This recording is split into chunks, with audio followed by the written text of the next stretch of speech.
What is going on, everybody? We are back with another wrestling review. This is CCW, and I'm Nick. And I'm Joe. And we are talking about AEW Dynamite for January 21st of 26. Yes. First and foremost, welcome back, Taz. It was a pleasure to get to hear his Oh voice again. man, was the commentating in this show so much better or what? Now, if they could just get rid of Shivani and replace him with Brian, and we had Brian, Taz, and Excalibur, I would be fucking thrilled. I'm almost to the point where I would rather Brian go to Collision just so I don't have to have Tony on Collision because him and Nigel have no chemistry at all. Listen.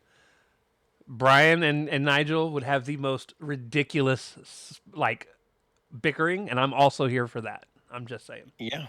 It would be better than the shit we have to hear every Saturday. And Taz is such a good heel commentator. Yeah. Him palling up with Don Callis made Don Callis manageable. It was a good time. We start the night off with MJF coming out. He says it's going to be his year and no one's on the level of the devil. Brody King comes out. Still seems to be struggling on the mic a bit, in my opinion. Yeah, all he can do is bark. His words are not great. But before any talking got started, Shivani gave the mic to Max and said, "Good luck, buddy," and then walked out. Yeah. Brody basically said that he wanted to rip Max's spine out and that he's a bitch. And Brody wants a match tonight. And then Max was like, "No, you bark, the crowd barks, and everyone I've realized everyone's just all bark and no bite." He said, "You haven't beaten anyone worthy enough to earn a match, so you have to do that." Which is right. He hasn't beat anybody That's true. in a singles thing for a match to make sense. Yep. King stepped up in MJF's face, and MJF ran away very quickly. Yep, like a little bitch. Now, listen. There is one way we could have gotten a Brody King title match over the course of the next 2 weeks that I would have accepted. And it didn't happen, and it would have been a dangerous stunt to pull. As long as they had the gear to do it, I would have been cool with it, though. If he would have went up to Max at the end of the show while Max was up in the stands and tossed him over the edge and held him there, and it was like, "You either give me a match or I drop you." A Vanilla Ice and Suge Knight situation. Yeah. But just pin him up over the edge so that he doesn't fall, which he'd have to have gear on so that he wouldn't actually fall, just in case. Right. But you don't show that. You just show something. There's commotion going on, and you pan up, and Max is hanging off of the edge, and Brody's holding on to him. Oh, dude. Uh-huh. That would have been a way, if they would have given him a title shot that way, I'd have been like, "Let's go."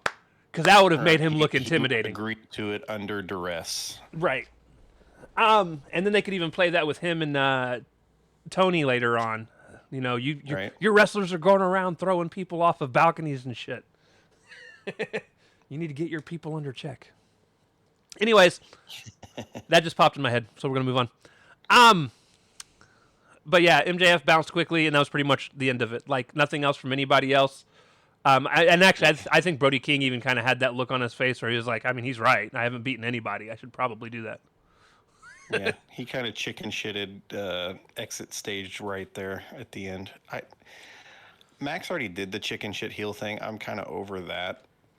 I'm just tired of chicken shit heels, dude. I feel like it's everybody in AEW. Like, Callis, every time someone even sniffs in his direction, he runs. Well, he's like 60 years old, so... Okay, there's nursing homes. I'm just saying... I don't know. Right. If you can't take the heels, get out of the kitchen. I don't want my world champion to be a chicken shit heel champion. Me neither, but I don't know what else he was going to do. Kick Brody King in the balls. He could have very confidently been himself, been a dick, kind of made fun of him, and then just kind of told him, like, "Bro, you ain't beating anybody. And until you do, this ain't happening." And then just walked off, all cocky-like. I'm waiting for the inevitable 7-way dance that's about to happen. No, I hope not. Oh, it's. I don't even want to. I don't even want to put any brain power into booking that. It's a championship scramble, Joe. Yeah. Why not just defend it in a battle royal then? Look, all of those options are bad. All right, they're all bad. Yeah. No kidding. Backstage, our new trios champ wants a team named Speedball wants it to be Horsecock, and this makes me laugh because he's been trying to get Horsecock over on the internet the entire week. He was even going as far as being like, "Hey, to the crowd in Texas or wherever they are. I don't know where they are tonight. Orlando. He goes to the crowd in Orlando. If you guys need to start chanting Horsecock while I'm wrestling." Yeah, that's gonna make it to air. He's so unserious. It would have. They blurred out shit, but that was because it was like an official promo. They don't blur out the crowd for AEW. They're not gonna let them say like fuck and stuff like that. They'll. I've heard the crowd say fuck on AEW TV. Yes, you're allowed one, but once it starts getting a little too crazy, they start to try to. No one has gotten that down, regardless of where you watch it. My favorite is when WWE. Really my favorite is when WWE blurs out the word before fuck. You hear nothing except fuck. It's like fuck for a minute, fuck, fuck, fuck for a minute, then fuck. Yeah, it's fantastic. So then we got our first match at Samoa Joe versus Speedball Mike Bailey. My match of the night. I liked this match way too much, and it's both weird because it's a speedball match, and usually that's not my cup of tea. But I like Joe here. Listen, I'm going to be honest with you. It was almost a 3-way tie for my match of the night because I thought there were 3 really good matches. This was one of them. Yeah, the trios match was a lot of fun. Yeah. You said this match is way better than it has any right to be, and I'm like, what's he talking about? Then I watched it and I was like, yeah, I like a match that Wheeler Yuta and fucking Daniel Garcia are in. This is crazy. Yeah, it was. We'll get there. Don Callis being on commentary making fun of Wheeler Yuta does help. So Joe chopped the shit out of Bailey on the outside, and it echoed. It's echoing. It's still echoing in Orlando. Yeah, it is. So here's the reason why this ultimately did not become my thing. So the ops show up, right, and they interfere, and you're like, all right, cool. So they interfered a little bit, but then they interfered a little bit more, and then a little bit more, and then ultimately, cost him the match in the end. And listen, I don't expect Bailey to beat Joe, and I don't care that he loses. But I also think team so hard with all the interference, though. But I think Joe is good enough and legendary enough. You don't need that protection. One interference spot would have been enough to protect Bailey and still make Joe look strong in the aftermath of it. If anything, you made Joe look much weaker than he needs to be, especially if you're going to put him back in any kind of title contention. Right. A couple interferences later, Joe hits a muscle buster for the win. And yeah, that was the end of it. No post match beatdown or anything either. Like it's just we just kind of took off. Like it almost like dude, they need another Hobbs like presence. They do. Maybe Wardlow is coming back soon. Oh, look, if he's not there, it's the Don Callis family. I mean, teaming back up with Max. No, please don't. When he was best, anyways. Just so Max can hide behind him. No, I'm good. Well, I mean, if he's going to be a chicken shit heel. Match 2, Death Riders versus the Don Callis family in a street fight. So Hechicero technically tapped out early in the match, but then I'm pretty sure it was just meant to show that he was in a lot of pain. But then he also forgot. Everyone forgot they were in a street fight as well, so it technically should have ended the match. The announcers had to clarify that it has to be in the ring for it to count. And then, then they said the match has to end in the ring, and my notes say, all right, we just making shit up as we go. Okay. Well, it's not, as Excalibur said, it's not a false count anywhere. A street fight has always, and technically has always been a false count anywhere. I know, but that's why it's a street fight. People play fast and loose with the rules, so. Yes, they do. Especially since we got a tap out later that wasn't even a tap out. Somebody passed out. They didn't drop the arm or anything. Listen, consistency, people. That's all I want in my wrestling, and I'm tired of this shit. He got his head stomped. He was out on his. He was out in Daniel Garcia's terrible leg lock. Yuta and his body demolished this table because of Lance Archer. The force in which Lance Archer chokeslammed him to blow up the timekeeper's table. You guys ever see like a Wile E. Coyote commercial or cartoon where when he hits the ground and you just see this puff of smoke? That was behind the barricade where the timekeeper's table was. He got fucking demolished, dude. It was great. And in this case, the smoke was just compressed wood. I was super excited as well because Shafir went to go interfere and Lance Archer was about to choke slam the shit out of this woman. And I was like, Lance Archer was great in this entire match. Yeah, he was.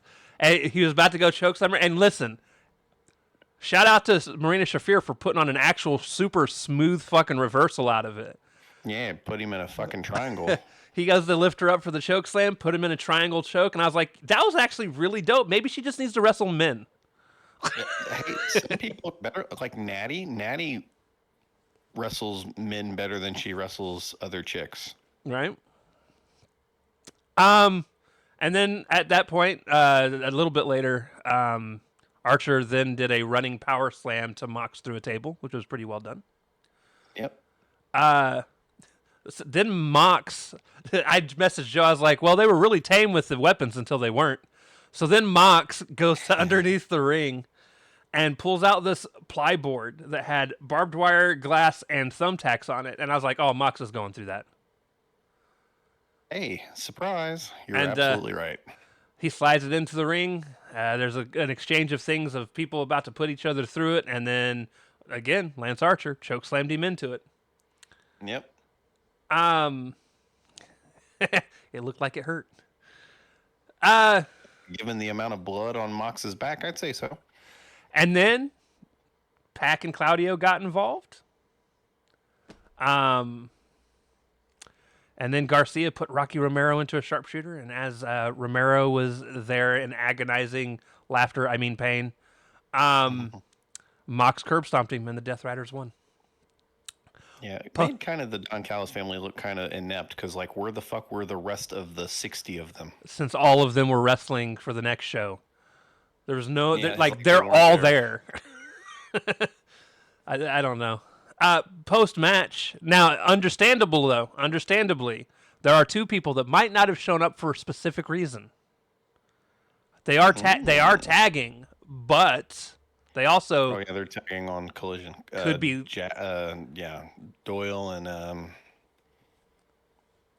No, I wasn't even talking about them. I was talking about Proto Sheeta is wrestling on Collision. They're the ones... Both of those teams are. Yeah, Proto Sheeta is the ones that are wrestling against Billy Gunn and Austin Gunn. So, yeah, there's that. Yeah, Collision looks pretty stacked too, dude. Yeah. Oh, Isla Dawn's going to get smoked by, who is she wrestling? Somebody she'll get smoked by. I don't remember who. I don't remember who, but I seen she was on the card, and I jumped with joy in my seat. I didn't actually jump because I'm way too lazy for that. But I geek clapped. I was like, yee. Hey, she keeps getting called back, so good for her. Maybe she'll get a contract soon. Yeah, I wouldn't be mad about it. Moxley post match, basically gets in Don Callis' face, and Don Callis couldn't go anywhere. he was basically blocked in. Tony Schiavone and a Moxley. And girl, Shafir goes and grabs a mic and shoves it into Mox's face, and Mox goes, "Hey Don, go tell your boy he knows where to find me." And then they bounce. Yeah, I wonder which boy he's talking about. This version of Mox, I already know who this man is talking about. Guaranteed, it's the Rainmaker.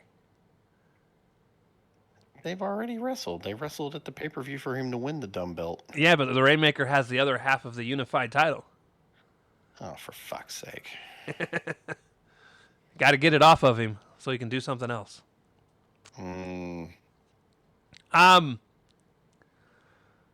Actually, it could honestly be anybody, but I feel like that is the most likely candidate. I think you're right. That's who I immediately thought of as well, but they didn't clarify at all. I guess we'll find out. Although there's somebody else I think Rainmaker's going to be dealing with, and we'll get to that here shortly as well.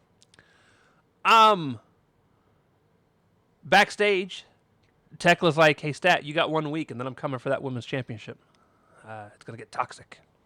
And then Julia had to talk. Actually, to be fair, I actually enjoyed this whole promo. I didn't think Julia was that bad. I didn't think Sky Blue was that bad. No, it was fine. I'm just not looking forward to that match with her and Willow. No, it'll be Willow should win that pretty handedly. But thank God they're letting Tekla do 90% of the talking now. Yeah. And this group had no personality other than the gimmick before she started talking. And her match with Stat will probably be pretty fucking good. She's gonna lose, but it should be pretty good. And then we get tag match. This is my stinker of the night, which is weird because it's an FTR match. The other tag match would be my stinker of the night. Oh, it was close. They were hand in hand. There was nothing great about this match either, but so this is Jordan Oliver and Alec Price versus FTR. And this is for those of you that don't know, Oliver and Price are two people that were on the indies as a tag team. They're champions in some indie promotion. But they're now signed to AEW. And they were signed, they were told they were being signed by MJF a week ago. Yeah, when he did their indie show. And an indie show they were on. They are this young team, think Generation Me, in terms of where people think they could see this team going in the future. So like Young Bucks light? Yeah, that's why I said Generation Me. Like Generation Me became the Young Bucks, and then they were the Young Bucks, and they became Generation Me. Then they went back to the Young Bucks. Oh, see, I didn't know they were the Bucks before Generation Me. They were only ever Generation Me in TNA, and that was when we were still in high school. Yeah, I'm just talking about when they were on the Indies before they were with TNA. I believe they've always been the Bucks. Oh, see, I didn't even know them as the Bucks. My first experience with the Bucks was Generation Me. And I loved Generation Me, so it's no surprise that I still enjoy the Young Bucks. They haven't changed much. The Young Bucks are good. 20-something years. Just sometimes their matches are a little too formulaic. Right. With that being said, these two kids did nothing to stand out at all. Nothing. Not a fucking thing. And they stood out in a not bad way by not fully botching a thing. Right. Towards the end, Price had a botch where he slipped on the rope, but managed to still make it over Dax's head. And a couple things happened, and then Shatter Machine, and then he ate a Shatter Machine for the loss. But my note is, obviously they're young. This is their first time ever wrestling on TV. I don't expect them to be a stalwart tag team in the next year and a half, 2 years. Like, they've got some learning to do. Send them to Ring of Honor. Let them wrestle on Ring of Honor a lot. Yep. Because right now they don't have, and they honestly, I would rather watch the British dude and his tag team partner that usually comes in and loses to Dax and Cash. Oh, the fake Dynamite kid and his partner. Yeah. Yeah, they need some seasoning. They're almost like the Martin brothers when they first premiered. They're just a little green. Backstage. Oh, that was my other thing. I think a part of the problem of this match, and I feel like it's almost this way for anybody that's brand new and are super young. It looked like they were trying way too hard, and you cannot look like you're trying way too hard. They were really amped up. You could tell even in their intro, they were just moving chaotically, and it's like, damn, like rein it in. Backstage, Stat and the Babes of Wrath are talking. This had to be one of my favorite backstage promos of the night. These three have such good chemistry together. Yeah. Stat is actually feeling relaxed around them, which is nice.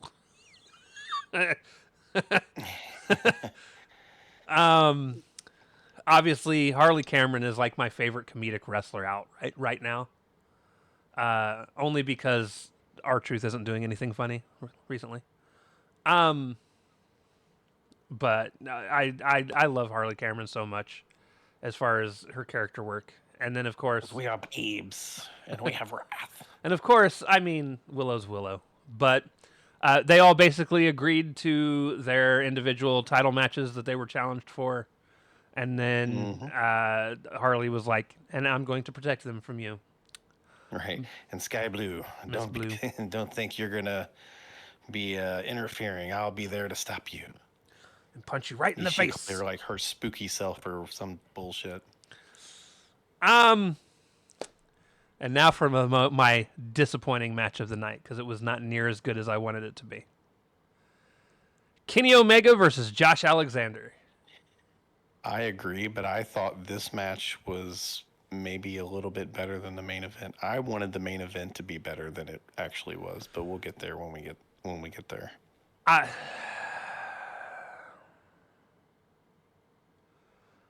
This is on me, but I have an expectation of a Kenny Omega match.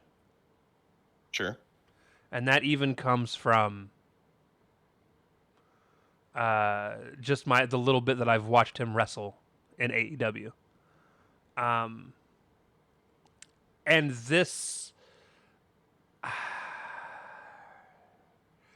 was fine. He's getting old. No botches or anything. It was a very tame TV match. It was overly tame. Like other than the amazing rolling senton off the top rope that he did to Kenny, I thought was really cool.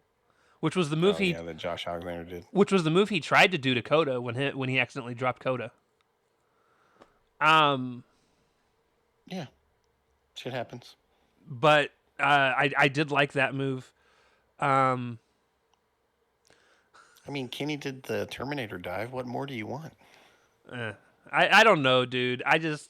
There just wasn't a very good flow to the match. No, they did all the same moves that would have been in a banger of a match, but it just didn't feel special. No. And even my notes said after a well wrestled match overall, it just wasn't very thrilling. Yeah. It was clean finish though. Yeah. Kenny won with the one-winged angel. Yep. Even had a moment where he got to chase Don Callis out the ring. Or out the arena. It was great. Yep. And then he had his post-match promo, which was pretty good. Post-match, Kenny said that he hasn't felt as good in years. He said there's not one person in the Callis family that can beat him as he is. And this is where I was mentioning Okada. I actually think they're going to set up for another Okada-Kenny match before we get Okada and Mox. So I'm wondering if Mox isn't speaking on Aisle? Fletcher. Yeah. I'd be down with that. Because I just feel like Okada and Kenny have this history that's never going to be finished. They're forever rivals. Man, their New Japan matches are so good, dude. So, particularly the 30-minute one for the tournament. So the G1 tournament. Online today, Taz had commented on somebody's post because they had mentioned on their post there were like 3 or 4 wrestlers that they were comparing the different German suplexes to. And they were like Chris Benoit on a technical scale and then Kurt Angle on a something or another. And who Taz had responded and said something to them about the grouping and the technical aspect of a German suplex, and I don't remember in what context. And MJF was like, MJF actually responded back to Taz and said, "That's right. Give us a technique by Taz moment." Yeah, we got one in this episode as well. And that's why I'm bringing this up. So he says that, and then a bunch of people were like, apparently there's actual, for the Topps trading cards for AEW, there are technique by Taz cards. Nice. And it's the first time I've ever personally seen a technique by Taz thing, because he hasn't done them much since I've been watching. Yeah, that's true. And if he has, I definitely probably thought it was still a commercial breaking off doing shit. So, I'm sitting here and it pops up, and just everything coinciding the way that it did with them talking about it on Twitter today and then it happening, I just laughed and I had to write it down in my notes. Match 5, Megan Bayne and Penelope Ford versus Toni Storm and Mina Shirakawa. So this match was also pretty boring. However, there's this part where Megan Bayne tossed Mina over Storm, and when I mean over Storm, so Storm was over her damn head. Storm was out on the floor, and Bayne was tossing her over the top ropes, and it's supposed to be down to Storm, but she threw her way too hard. She threw her way too hard, and she flew over. Storm tried so hard to catch her. It was funny. I was like, oh, I feel so bad. Tony was there to receive, and then she just went right over her head. And Tony's face was like, oh, shit. And it honestly just gave me Tiffany Stratton flashbacks. Tiffany Stratton vibes, yeah. Like, hey, I'm going to do this moonsault. Somebody catch me. And nope. The fucking C parts. It's like 5 people down there that are supposed to catch her, and somehow they all step away. And then she threw Penelope Ford at him. Listen, Ford just came back from a broken arm, and I'd have been like, I don't know if we should do this. I just watched what you did to Mina. Right. But she threw it perfectly fine. So, yeah, that landed all right. Megan and Penelope hit the Doomsday device and get the 3 count while Shafir has Mother's Milk on Tony on the outside for an otherwise uninteresting match. I thought fucking Mina landed on the back of her fucking head. Nah, she landed on her shoulders. The back of her head. It was a good play. I just wish people would stop doing that move if they're not going to do the fall down version or the fully flip version. She did the fall down version. Go watch it again. She fell with her. Oh, I did not see her fall with her. Yeah. It must have been a delay in her fall because Mina... No, Mina's landed straight on her back, dude. Go watch it again. All right, I will. I had the same worry, but they showed the replay, and yeah, I was like, I was hoping she fell down with her, and she did. Maybe I'm so struck from the Braun Breaker one that I was overly concerned with her head and shoulders, and that's all I was staring at. I was last week when they did it, because that's their tag team finisher now. Oh, no. They did it last week, and I was like, oh no, they're going to kill somebody. Because she didn't fall with her last week. And I was like, man, I hope she needs to fall with her, because we don't need another fucking Braun Breaker moment. And no, she did tonight. Because he's at least got a thick ass head and neck and could. Ain't that the fucking truth? And Will, got through that move, but yeah, we don't need some chick breaking her neck because these two can't do a proper Doomsday device. So then my match of the night, Swerve Strickland versus Kevin Knight. Which was good. It was fine. It was still a little safe. A little bit too much cooperation. Note-wise, I don't have too many things to write. I just think it was a well-wrestled match. It ended with Swerve hitting a vertebreaker. And I like how he does his vertebreaker. It's way safer than I think I've ever seen a vertebreaker be done. Yeah, he lets go of their arms and then pushes off so they fall flat on their back away from him, which is how it's supposed to be done. I liked the parts of the match where Swerve realizing the dude was getting some offense in, and then like when he got the ropes to break up the pin and stuff, and then Swerve's laughing. He smiled because he was like, "Oh, yeah. He thought he had me." Yeah, I did like that part. there are a few things that there's this side of Kevin Knight that I like that flashes through every now and again. It mostly happens when he wrestles in another country. And you see it whenever, they show scenes from those matches. He has this really cocky side to him that's almost heelish. But since he's a face, they don't let him go full blown with it. But like even tonight, he was doing some taunting, and then hit Swerve with a house call. And I was stoked. I was like, oh shit! I hope that. And in my mind, I'm like, man, I hope that pissed Swerve off because he just caught his own move. And Swerve got right up and beat his ass immediately after. He's like, no, that's my shit. I thought it was a really well wrestled match, and they gave you the hope, like you said, they did the hope spot where like Knight hit all of his moves. He even did the fucking coast to coast. Did the splash, and Swerve was just right there by the ropes and put his foot on the ropes. Yep. And it was just really well done. Even the slow moments that you had, I was actually enjoying the mind games between the two. Yeah, the things I didn't like were the things on the top rope where they were clearly setting up the spot and it taking quite a bit of time. There was one part where Swerve was up on top of the turnbuckle and Kevin Knight did a leaping or a springboard hurricanrana that I liked. Yep. Man, and I agree with Swerve. I think Kevin Knight in 2 to 3 years has a chance to be huge. Yeah, he can work. He's just not. He can work. He's just not top card material yet. No, he's got some work. Needs some character work. They need to let him go full heel, dude.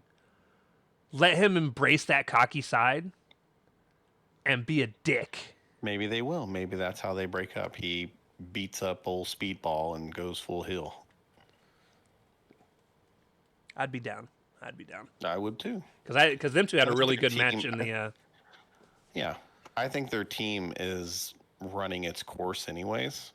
It's kind of pointless. I feel like they just threw them together because they both came in roughly around the same time. They didn't have much for the two of them to do alone at the time. Right, and they needed tag teams. But like they're starting to build up a tag division. So at this point, like I would honestly be cool to let them break up. You honestly don't even have to do a full on breakup in terms of like him go heel right now. Like you could just have them break up and be like, hey, let's work on our own things and whatever. Right. Let's concentrate on our singles career because we have, even though they're the trios champions now, so that ain't gonna be immediate. It ain't gonna be anytime soon. I hope got the trios titles. You know what I would love? The inevitable T-shirt that says horsecock. No. I would love. Sorry, the image of that name on a T-shirt's making me giggle. I would love for them to lose on their first ever title defense,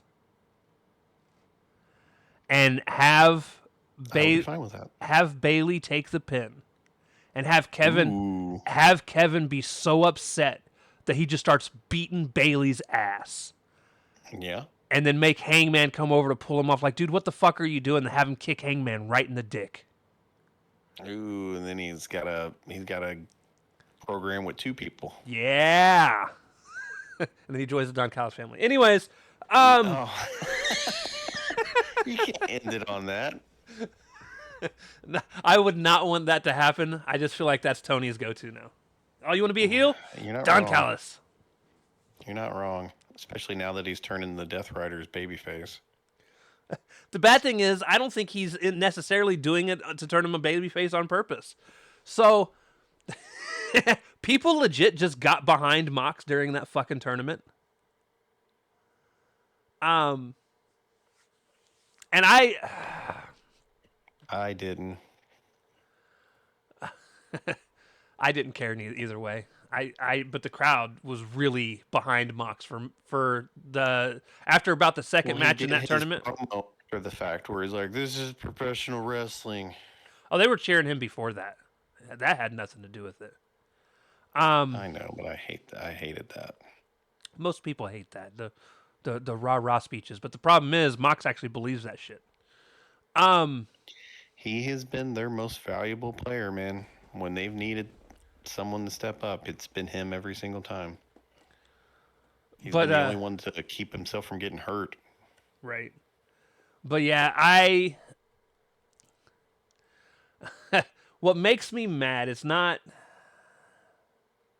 the Death Riders, because here's the thing: I don't think they're even necessarily turning face. I just think for this, it's basically like having two heels go together. Which one are you going to root for? The one that's not most annoying.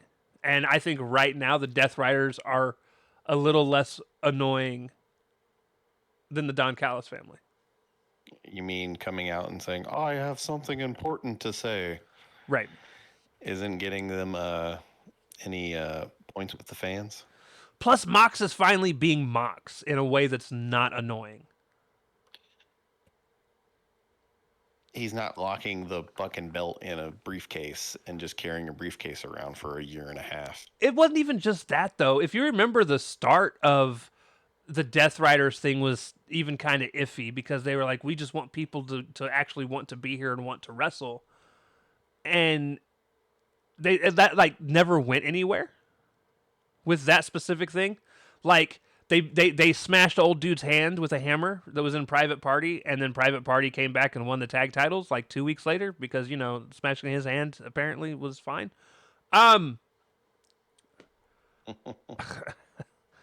We still ain't gotten any payoff of them choking out fucking Bryan Danielson with a fucking plastic bag. No, none whatsoever. Unless you're considering Bryan Danielson coming in and helping screw him over. Or him talking shit on while he's on commentary. Right. But no, I don't. Oh man, I like Mox as of the like last 3 weeks in terms of just the stuff he said, the cadence in which he said it, yeah, because that promo from Collision is still really really good. Yeah, that his part of it anyways until Garcia starts to fucking talk. Yeah, Garcia talked way too long. He was the downer part of that whole promo. And then everybody else was great.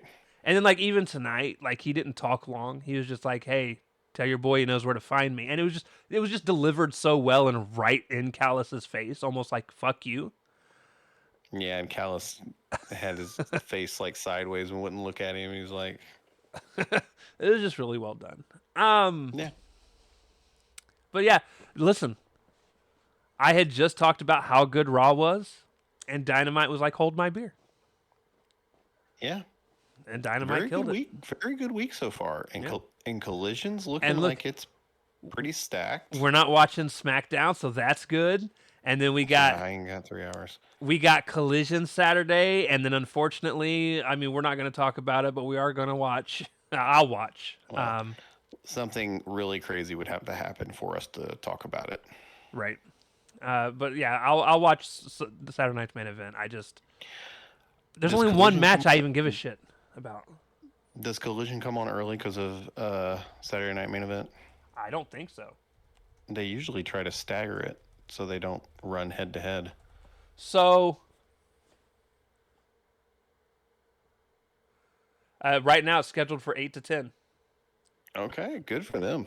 So originally, and here's the thing, that might change. I'll keep an eye on Twitter. Originally this was supposed to be a live show, but it's now being taped. But it has nothing to do with SNME. Correct. They're doing it for the safety of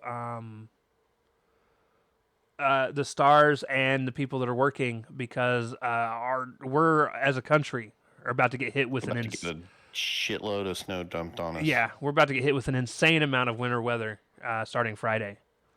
So Tony's already called it and been like, "Look, we're just going to tape tonight, and we're sorry. We'll refund everybody that had tickets." Like he mentioned it and everything.